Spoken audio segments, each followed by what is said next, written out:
నమస్కారం వార్తలకు స్వాగతం వివరాల్లోకి వెళ్తే కర్ణాటకలోని హోసెప్ సమీపంలోని తుంగభద్ర ప్రాజెక్టు వద్ద కొత్త క్రెస్ట్ గేట్ల ప్రారంభోత్సవం ఘనంగా జరిగింది।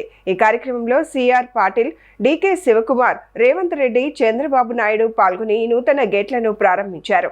2024 ఆగస్టులో వచ్చిన భారీ వరదల సమయంలో తుంగభద్ర ప్రాజెక్టు 19వ గేటు కొట్టుకుపోవడంతో భద్రతాపరమైన ఆందోళనలు వ్యక్తమయ్యాయి। అనంతరం నిపుణుల కమిటీను నేషనల్ డ్యామ్ సేఫ్టీ అథారిటీ సూచనల మేరకు పాత గేట్లన్నిటినీ మార్చాలని నిర్ణయించారు। దీంతో సుమారు 51 కోట్ల వ్యయంతో మొత్తం 33 కొత్త క్రెస్ట్ గేట్లను అమర్చారు। ఈ పనులు 6 నెలల్లో పూర్తయ్యాయి। కొత్త గేట్ల ఏర్పాటు వల్ల ప్రాజెక్టు నీటి నిల్వ సామర్థ్యం, భద్రత మరింత మెరుగుపడనుంది।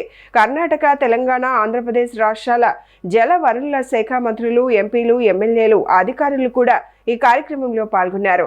తుంగభద్ర ప్రాజెక్టు 3 రాష్ట్రాల రైతాంగానికి కీలకమైన నీటి వనరుగా భావించబడుతోంది। మొట్టమొదటిసారిగా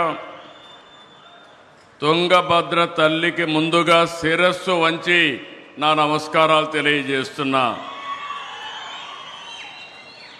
అదే మరి కేంద్రానికి, కర్ణాటక, తెలంగాణ ప్రభుత్వాలకు ధన్యవాదాలు।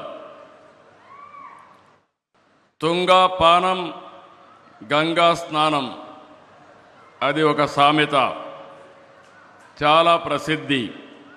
అంటే తాగడానికి ఎంతో స్వచ్ఛంగా, తీయంగా, అమృతంగా తుంగా నది ఉంటే బపుణ్య స్థానానికి అంటే బహుపుణ్యాలకి గంగ గొప్పదని అర్థం।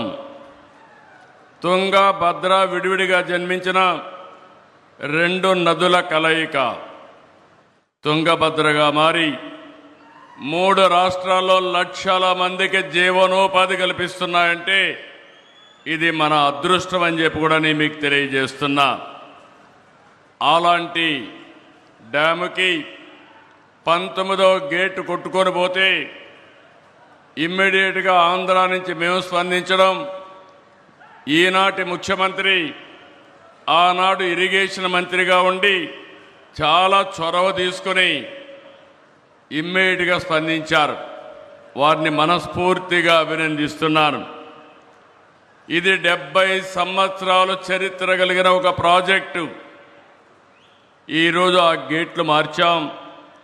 ఈరోజు మనందరం గుర్తుపెట్టుకోవాల్సింది, ప్రాజెక్టులంటే ఆధునిక దేవాలయాలు, వాటిని మనం పరిరక్షించుకోవాలి, అప్పుడే భవిష్యత్తు ఉంటుంది।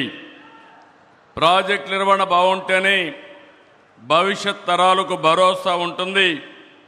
నీటి విలువ తెలిసిన వ్యక్తిగా మొట్టమొదటి దీనికి ప్రాధాన్యత ఇస్తున్నాం।